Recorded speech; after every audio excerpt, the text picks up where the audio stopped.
not only is he nice and buff, but he's got that mind going for him too. We're welcoming Samuel Arms to the stage to talk about political strategy and CBDCs. Let's go! Yeah, what an intro, what an intro. What is going on, everybody? My name is Samuel Arms. I'm gonna give you a quick background on myself, and then we are going to talk about the fun discussion of not only central bank digital currencies, but political strategy and what we can do to be involved here in the Web3 cryptocurrency space in actually changing policy. So my background is, believe it or not, I first got into Bitcoin in 2016. United States Special Operations Command wanted me to figure out whether Bitcoin was being used by ISIS or drug cartels, and if we could shut it down. Mind you, this is all the way back in 2016, before Elizabeth Warren was making her giant push to ban cryptocurrency for the same exact accusation. And funny enough, just like in 2016, as is today, I told the people there that the most prominent use for criminal activity is not Bitcoin or cryptocurrency, but physical US dollars, which is something that we are all very well aware of. But it put this thought in my head that there was a huge lapse in what government knows about our world in Web3, but then also on the flip side, on what a lot of Web3 people know about government. I'll give you a quick story. I was just talking to a client the other day that I work with about getting politically involved. And they said, well, Sam, to be honest, I can't go up against the large super PACs of the world. I can't go up against these powerful money figures who can pour millions and billions of dollars into campaigns. I'm just trying to develop my tech project to promote human flourishing and freedom. Why would I get involved in the political process? And so that's kind of what I'm here to teach you guys today, is that, believe it or not, it does not take a lot of money or a lot of resources to change politicians' minds. All it takes is your time, most of all, your passion. And that's what you have to figure out for yourself, what your real end goal and game is. So let's talk about central bank digital currencies. So Florida was the first state in the nation to ban central bank digital currencies. Why did we do that? Because the people in our federal government actually aren't as dumb, unfortunately, as we think they are. They have figured out that they can get around the Bill of Rights, they can get around our Constitution with programmable money, because we as American citizens are required to use the US dollar. So if we turn the United States dollar into an authoritarian form of currency, where every transaction you have is tracked, where you're limited what you can buy, or like they've talked about in the Bank of England, where they talk about maybe your money expiring at the end of the month, they don't have to abide by the rule of law and the regulations and the documents that keep us free, because they control your currency. And one thing I tell people very often is I'm perfectly okay with the idea of efficient money. I view a lot of these token projects like Bitcoin, but other cryptocurrencies here, as forms of more efficient money. In fact, a lot of them I think are better than our US dollar. But the key link is privacy. And who actually has the ability to control your money? Is it we the people, or is it a central bank or a central authority figure at all? So back last year, to give you some political background, our governor, of course, here in Florida is Ron DeSantis. Ron DeSantis is thinking about running for governor, and we know that. Thinking about running for president as governor. And me and my team, we know that, being political strategists. But what is my goal? So I run Florida's largest Web3 Chamber of Commerce. Of course, I do work in other states and around the country and in DC, but Florida is my home state. I share a special passion for it. So we decide, well, we see what's coming down the pipeline. At the time, the Federal Reserve and other federal institutions are discussing the ideas of building on-ramps for CBDCs, central bank digital currencies, and we need to get ahead of it. Lesson number one, you have to be proactive, because by the time you can be reactive, it's already too late. By the time a central bank digital currency has already been introduced, you're already under the thumb of oppression. We do not have time to wait. So we were able to discuss with various legislatures and the governor's office that this would be one of the biggest issues of our time.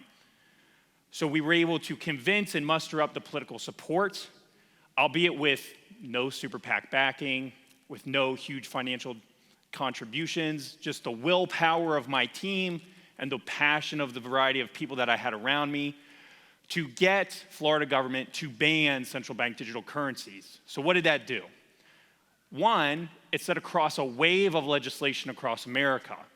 There are now over 10 different states that have either already banned it, similar to us, or are looking at banning central bank digital currencies. Now, one question people ask me is, do you have the authority to do so? Well, so that's kind of lesson number 2, which is one of the most fun lessons, is I don't care.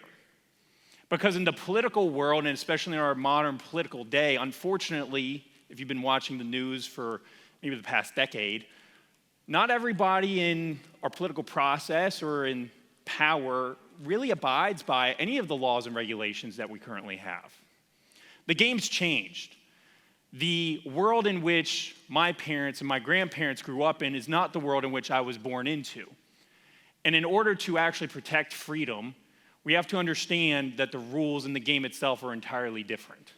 Now, I do believe that we in the state of Florida do have the authority to say central bank digital currencies are not money because they are unconstitutional and we can ban them.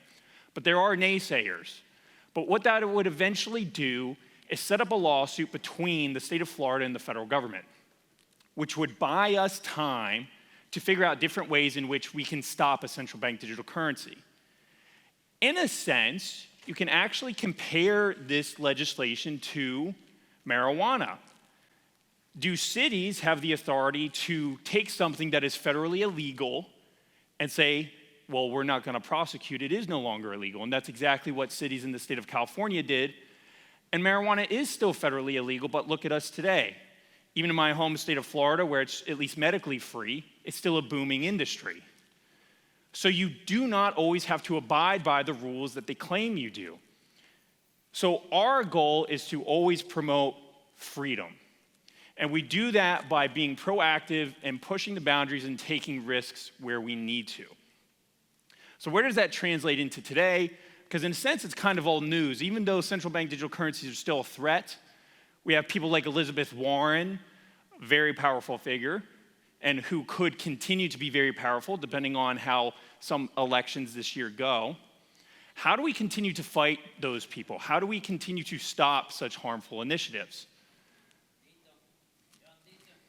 Well, that's a good question. So someone just said John Deaton, and this is where political strategy comes in. And I'm going to give you an example of why we as people need to take some of these issues so seriously. And I'm going to use Elizabeth Warren as an example to kind of walk you through an exercise about how you should think about the political process. And this is exactly the type of work that I do. So we had 2 chances to unseat Elizabeth Warren. Elizabeth Warren is obviously a senator in Massachusetts. She's incredibly powerful. She was elected 6 years ago, or maybe even more now, maybe 12 years ago, and is in a solidly blue state. And there's nothing wrong with that. There's nothing wrong with the fact that Massachusetts is a heavily Democratic state. There's nothing wrong necessarily with the Democratic Party. But Elizabeth Warren, being a very powerful person and being a very powerful Democratic leader, has essentially co-opted the entire party stance on my industry, the Web3 and crypto industries. Our first chance was to primary Elizabeth Warren, which was a mainstay and goal of a lot of people in the crypto and political space. If we could find another Democrat in the state of Massachusetts who could advocate against Warren and talk about some of her positions which are unfavorable for the variety of people in Massachusetts, then maybe we could take her out.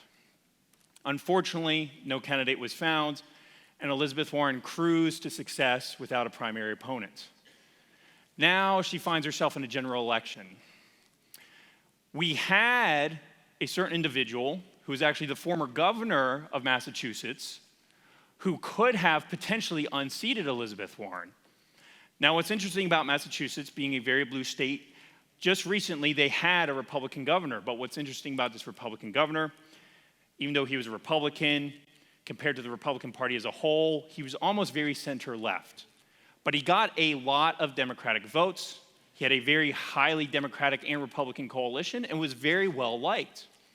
So much so that he won almost the largest margin of any governor in Massachusetts state history, especially when it came to independence.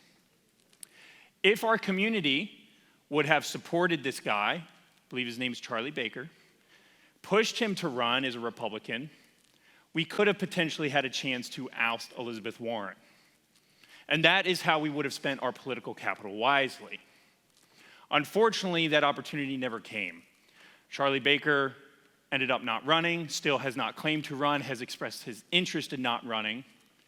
And so to this day, unfortunately, our community may have missed a giant opportunity to take out one of the largest threats to our industry. So in comes John Deaton. Here's the unfortunate reality. When you're looking at politics, all politics still is very local. What that means is, even though we as a community might like someone like John Deaton, unless you're based in Massachusetts, our opinion does not matter because we cannot vote there.